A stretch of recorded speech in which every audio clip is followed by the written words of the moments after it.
주말 아침 송은주TV 시작합니다.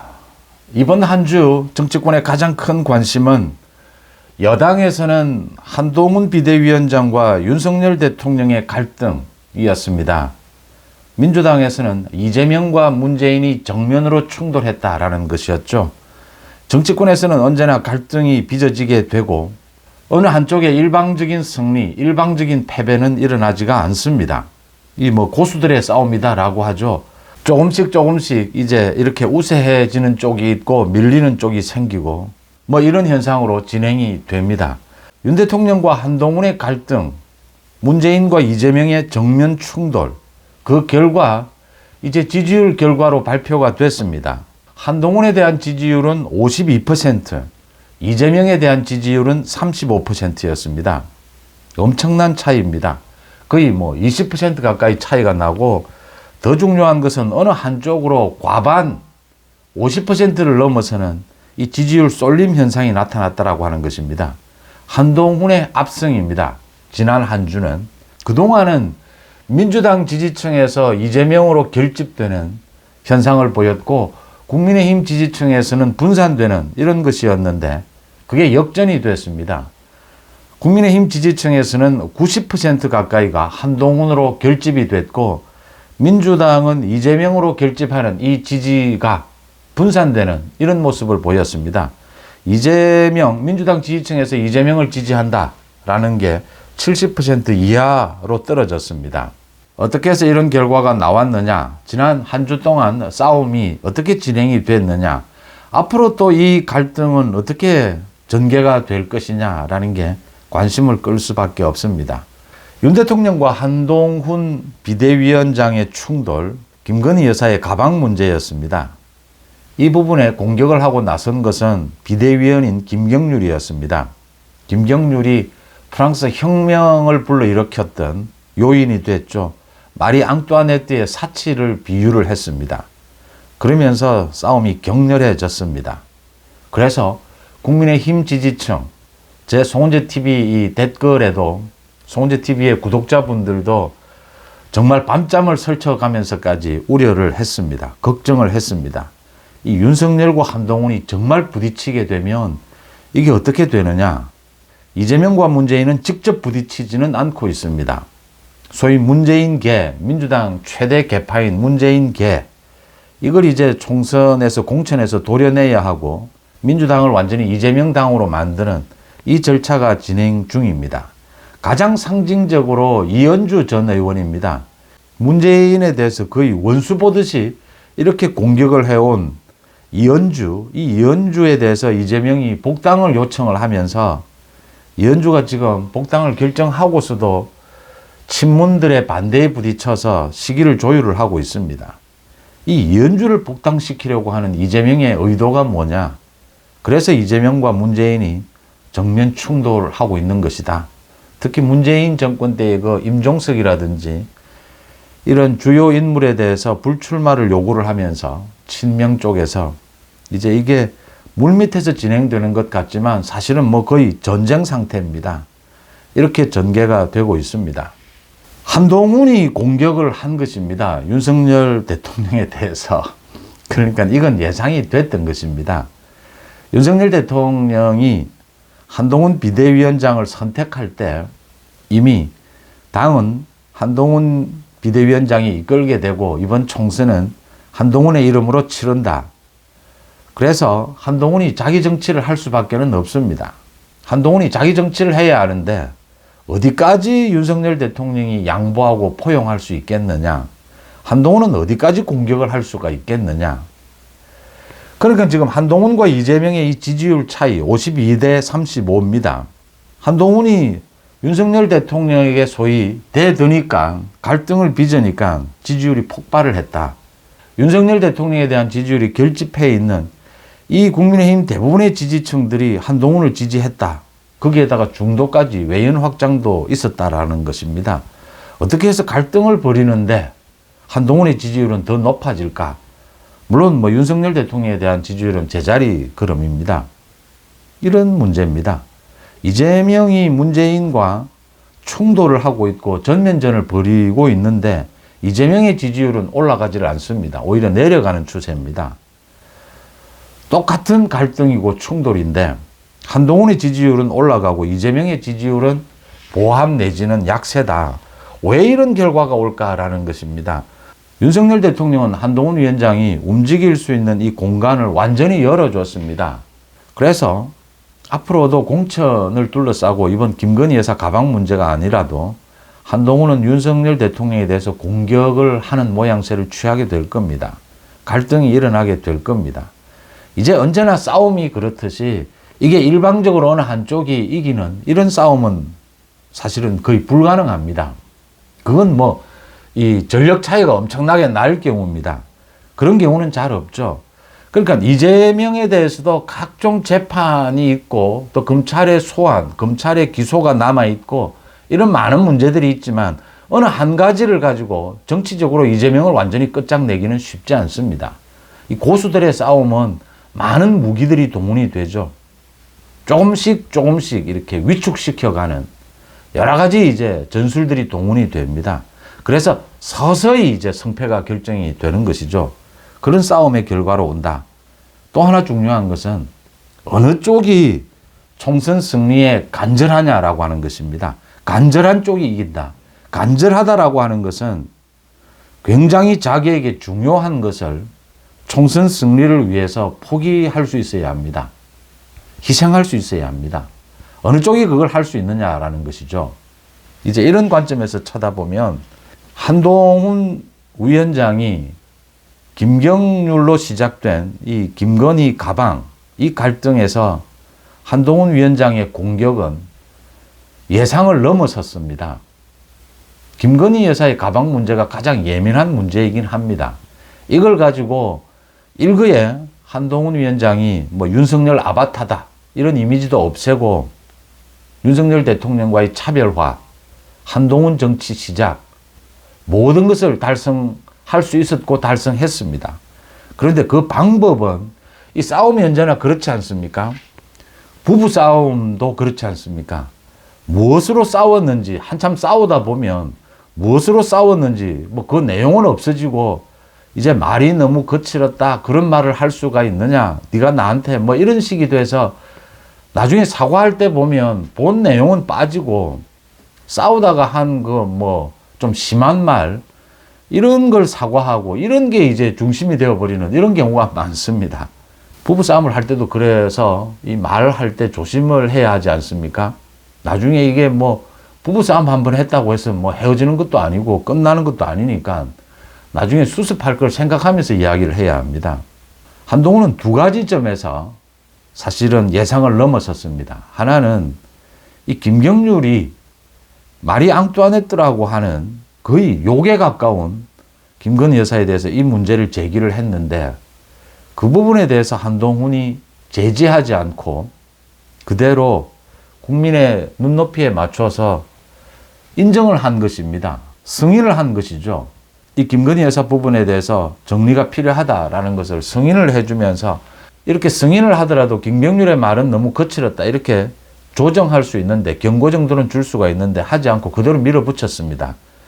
이게 그대로 밀어붙이면서 계속해서 대통령실에 경고가 갔는데도 한동훈 위원장은 이런 자세를 계속 유지를 합니다.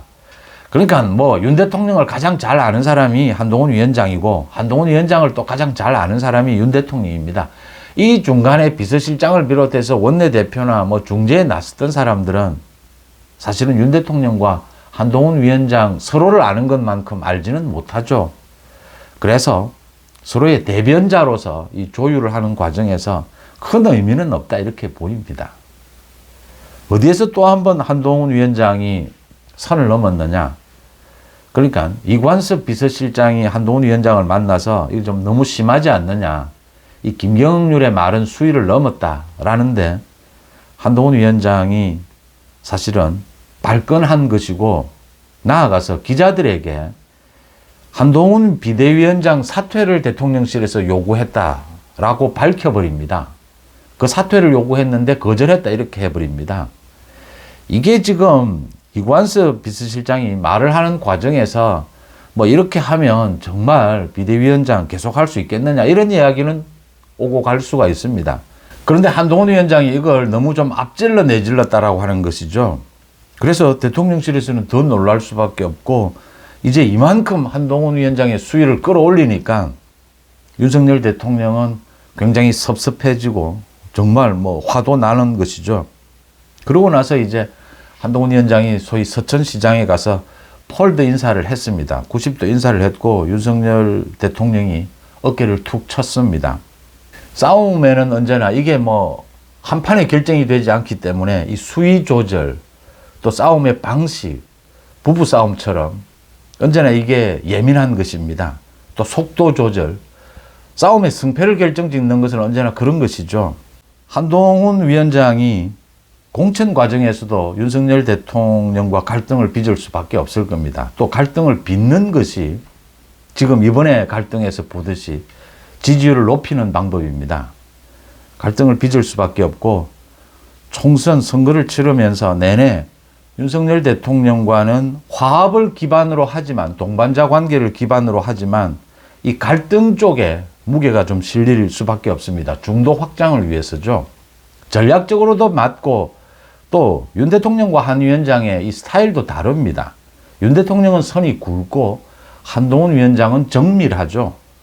이런 부분도 좀 다르고, 또 지금 처해 있는, 총선 전국에서 처해 있는 현실도 한동훈 위원장이 윤 대통령에게 소위 대드는 이런 방식으로 갈 수밖에 없는 구도가 되어 있습니다. 윤 대통령은 양보할 수밖에 없는. 여기서 가장 중요한 것은 속도와 강도의 조절입니다.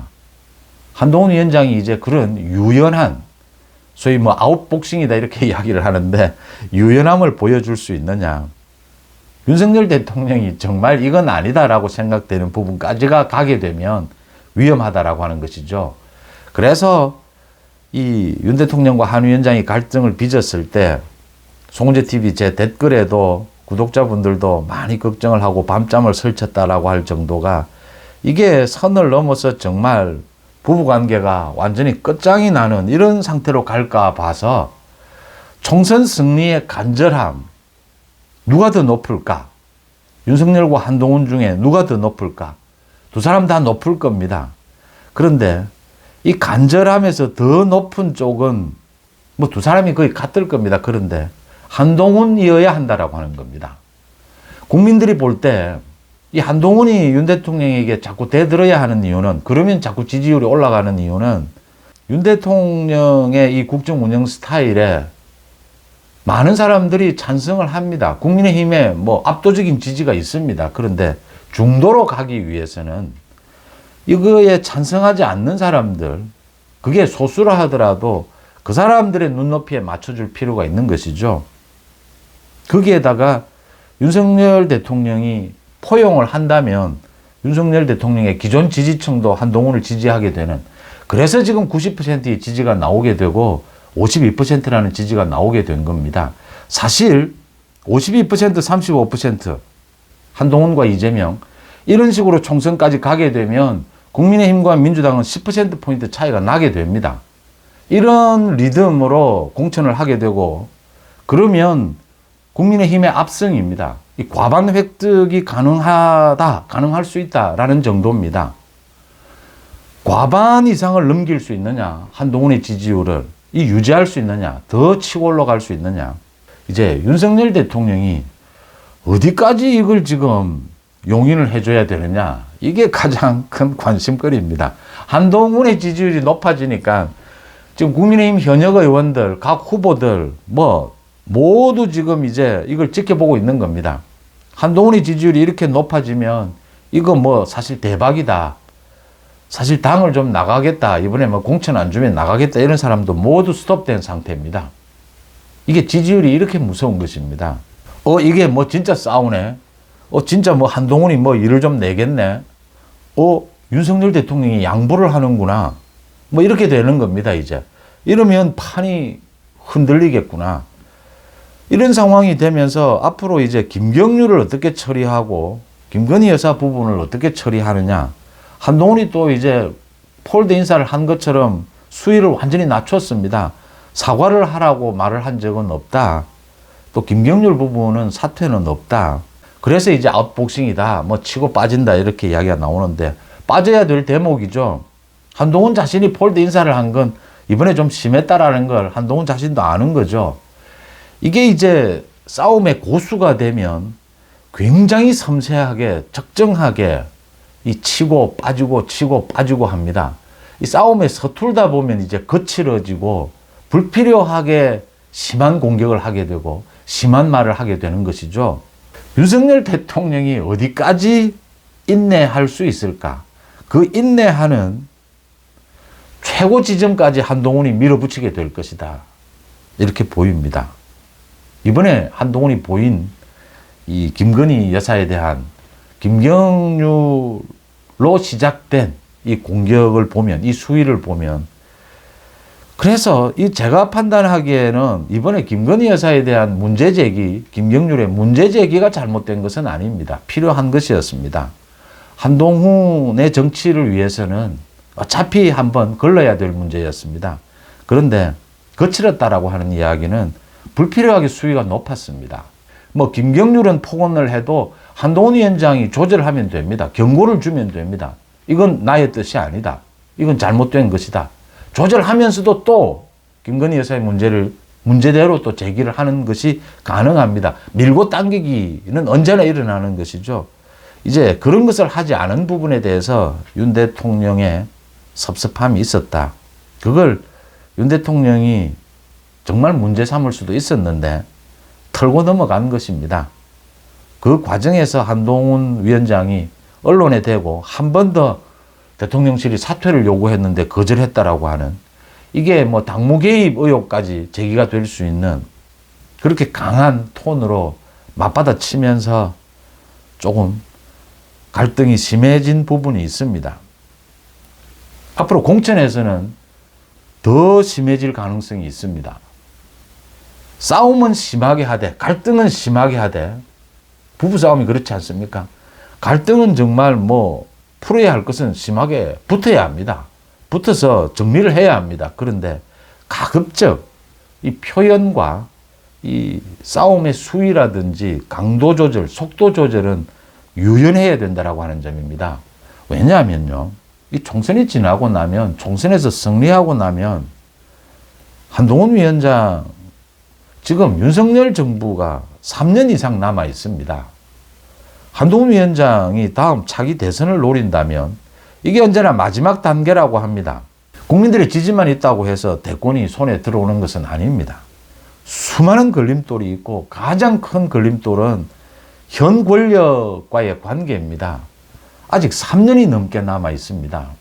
한동훈 위원장은 이번 총선에서 승리로 이끌고 또 많은 대권 수업을 해 가야 합니다. 내각에서 일도 해야 하고 뭐 국무총리가 됐든 또 많은 시간들을 가져야 합니다. 윤 대통령의 적극적인 지지, 윤 대통령의 적극적인 양해가 없다면 차기 한동훈 정권의 탄생은 불가능합니다. 한동훈도 그걸 알고 있습니다. 그런데 이 두 사람 사이에 많은 이야기가 있습니다. 뭐 중재자들이 잘못했다, 뭐 김경률이 잘못했다. 이 두 사람이 서로를 너무나 잘 알고 있습니다. 또 나이 차이도 상당히 많이 나기 때문에 동급도 아닙니다. 이 검찰은 또 상명하복 관계입니다. 뭐 누가 뭘 해도 검찰은 또 그게 필요합니다. 그런 부분들이 있는 것이고요. 그래서 한동훈의 이게 참 노련한 게 필요합니다. 이 유연성이라고 하겠습니다. 한동훈은 뭐 정치적으로 노련하지는 않습니다. 그래서 유연성이 발휘가 되어야 할 것이고, 앞으로도 이번처럼 윤석열 대통령이 상당히 마음이 상하게 될 것이다. 이걸 예상하고 한동훈을 비대위원장 승인을 한 겁니다. 뭐 어쩔 수가 없습니다. 그런 부분들을 읽으면 뭐 한동훈의 계산이 맞습니다. 지금 한동훈이 밀어붙이면, 공격을 하면, 대통령실을 밀어붙이면 대통령실은 밀리게 되어 있습니다. 이게 현재의 권력과 차기의 권력의 충돌, 뭐 이런 것으로, 그러니까 국민의힘에서 공천을 노리는 많은 사람들이 한동훈으로 몰리게 될 겁니다. 더 많이 몰리게 될 겁니다. 그게 또 윤석열 대통령이 섭섭해지는 부분이 있을 겁니다. 이 권력이라고 하는 것은 예민하지 않습니까? 가장 중요한 것은 윤석열 대통령은 보여줬습니다. 어지간하면 다 양해를 할게. 다 이해를 할게라고 보여준 겁니다. 이제는 한동훈 위원장의 유연한 이 속도 조절, 강도 조절이 필요해졌습니다. 유연성이죠. 앞으로 공천에서도 지금 잘하고 있습니다. 공천에서도 이런 유연성을 보여줘야 하고, 그 김경률 부분은 한동훈 위원장이 마포에 전략 공천을 하는 정도의 경쟁력이 있다라고 판단을 한다면 비대위원회에서는, 지금 당장은 아니라도 비대위원회에서는 적정한 시점에 물러나는 것이, 그게 또 이 치고 빠지는 지금의 태도에도 맞지 않느냐. 김건희 여사 부분은 뭐 윤석열 대통령이 대담 형식을 통해서든 국민들에게 소상하게 설명하는 이런 과정을 거치게 될 것이다. 그렇게 수습할 것이다. 이렇게 예상이 됩니다. 간절함입니다. 총선 승리. 이 간절함에서 지금은 이 간절함도 한동훈이 가장 높을 것이다. 높아야 한다. 한동훈 자신의 말처럼 모두 소모해버리겠다. 총선 이후에 자신이 뭐 대권 주자, 대권 후보가 아니다 하더라도, 못 된다 하더라도 총선 승리를 위해서 모두를 소모해버리겠다라는 각오입니다. 그런 각오가 있기 때문에 이번에 조금 거친 면이 있었지만 윤석열 대통령이 모두 덮어준 것이다. 앞으로도 한동훈이 도발하면 윤 대통령이 포용을 하게 될 겁니다. 그런데 그걸 믿고, 한동훈은 그렇지 않겠지만 계속 이제 당의 힘이 한동훈으로 몰리게 되는 것입니다. 공천을 받으려고 하는 사람이 뭐 권력이라는 게 하루 저녁에 이렇게 인심이 바뀌게 됩니다. 이제는 뭐 국민의힘 내부에서 한동훈이 계속 될 겁니다. 그걸 조율할 수 있는, 밀고 당길 수 있는 그런 유연함을 한동훈에게서 볼 수 있기를, 보게 되지 않을까 이렇게 예상을 합니다. 그 다음 이재명과 문재인의 뭐 이거 전쟁입니다. 전쟁. 이낙연이 탈당을 한 건 뭐 작은 것입니다. 이제 문재인의 문제입니다. 문재인은 직접 나서지 않지만 문재인 개, 이 최대 개파인 문재인을 모두 쓸어내야 합니다. 그래야 이재명이 개딸당으로 만들 수 있고 자신의 사법 리스크에서 그래도 민주당을 내세워서 계속 방탄을 할 수가 있는 그 계산입니다. 민주당에서 뭐 당 로고에서 문재인의 색깔을 뺐다, 이재명의 색으로 채웠다, 뭐 이런 이야기. 이현주가 지금 정치적으로 이재명에게 무슨 도움이 있겠습니까? 이현주가 그렇게 경쟁력이 있는 것도 아니고 아무 도움이 되지 않겠지만, 이현주를 복당을 이재명이 요구한 것은, 이 상징성은 이제 문재인에 대한 선전포고죠. 당내의 친문들에 대해서 선전포고입니다. 이재명이 이렇게 직접 이런 식으로 애둘러서 이현주에게 복당을 요청하는 식으로 문재인에 대해서 선전포고를 하고, 이미 지난주부터 이재명 측근들, 비서실의 측근들, 이 원외에 이번에 공천을 받으려고 하는 사람들이 한 50명 정도 됩니다. 전부 문재인계 지역구에 저격 공천을 바라고 지금 다 뛰고 있습니다. 아예 노골적으로 기자회견을 갖고 임종석, 노영민 불출마를 요구를 하고 있습니다. 여기에서 이재명이 이제, 이것도 뭐 결국 싸움입니다. 싸움이니까 이재명의 속도 조절, 강도 조절이 어떻게 될 것이냐라는 게 관심을 끕니다. 이 이재명의 속도 조절 부분에서 가장 눈여겨봐야 될 부분이 이 선거 제도입니다. 그러니까 이게 지금 준연동형을 그대로 유지하느냐 병립형으로 가느냐입니다. 이재명은 병립형으로 가야 합니다. 민주당을 개딸당으로 만들기 위해서는. 또 지금의 준연동형을 그대로 유지하면서 위성정당을 만들지 않으면 국민의힘에 참패를 당하는 것입니다. 한 30석 정도 손해가 온다. 그 30석 정도가 이제 민주당이 아닌 좌파연합 그쪽으로 가게 되는 것입니다. 그걸 다 알고 있는 이재명으로서는 병립형으로 가야 하는데, 병립형으로 가게 되면 이제 소위 좌파 전체의 연대가 무너지는 것입니다. 그 연대가 무너지는 가장 중심에 문재인이 있다라고 하는 겁니다. 그래서 이재명이 일단 이낙연까지는 내쳤는데, 개딸당을 위해서 문재인을 내쳐야 하는데 어디까지 내칠 것이냐라는 것이죠. 문재인을 이낙연처럼 완전히 내쳐서 이재명이 개딸당은 만들었는데 뭐 소수정당이 되어버리는 이런 상황이 될 수도 있습니다. 소수정당이라고 하지만 뭐 20, 30석은 아니겠죠. 100석 정도의 소수정당으로 무너지는 이런 상황이 되면 이재명은 이게 방탄을 위해서 민주당을 개딸당으로는 만들지만 완전히 총선에서 참패하는 이런 결과가 오면 이낙연이 지금 중도에 있지 않습니까?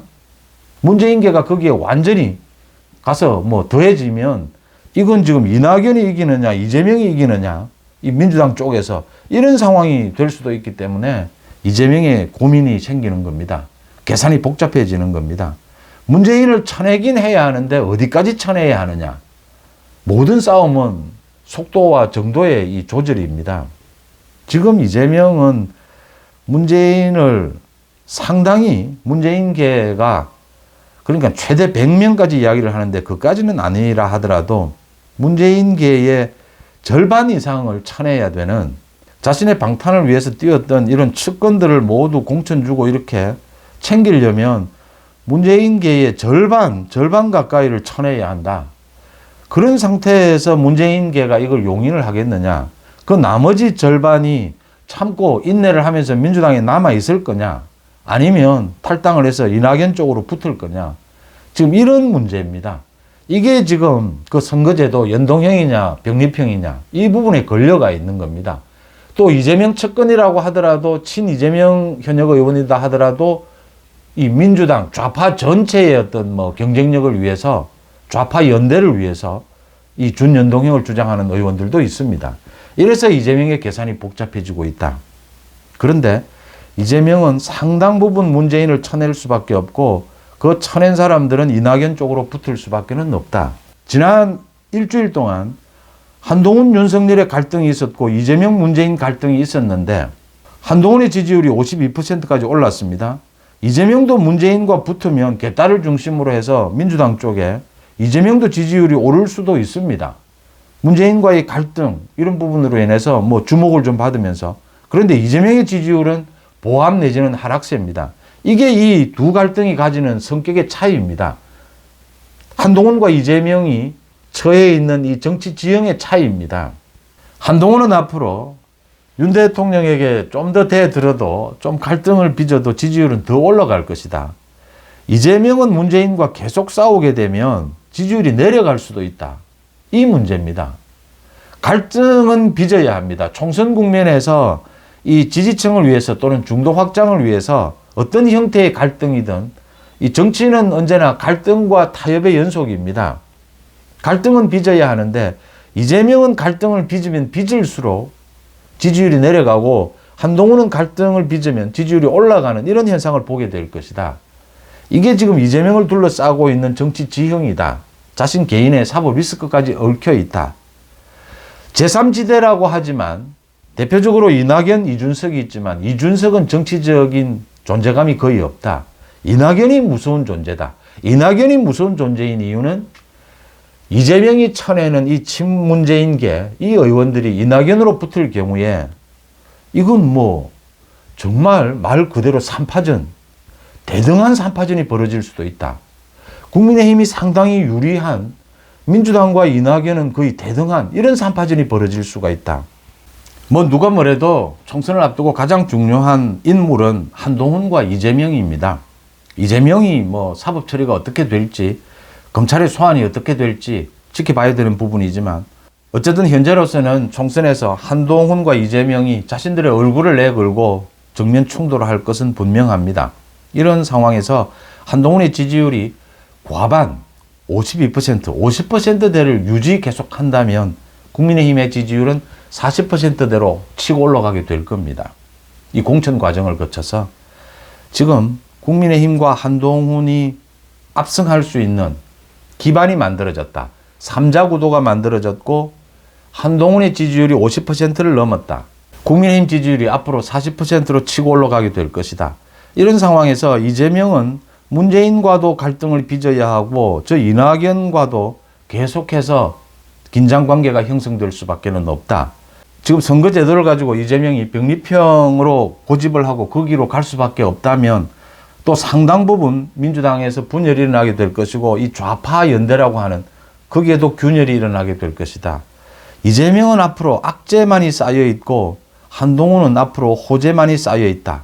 물론 한동훈의 호재, 여기에는 윤석열 대통령의 전폭적인 지원, 인내가 필요한 부분입니다. 한동훈과 윤석열의 갈등, 이재명과 문재인의 전쟁, 이게 빚어낸 이 지지율의 차이, 앞으로의 전망 한번 여러분들과 함께 살펴봤습니다. 주말 아침 송은재 TV 마칩니다. 고맙습니다.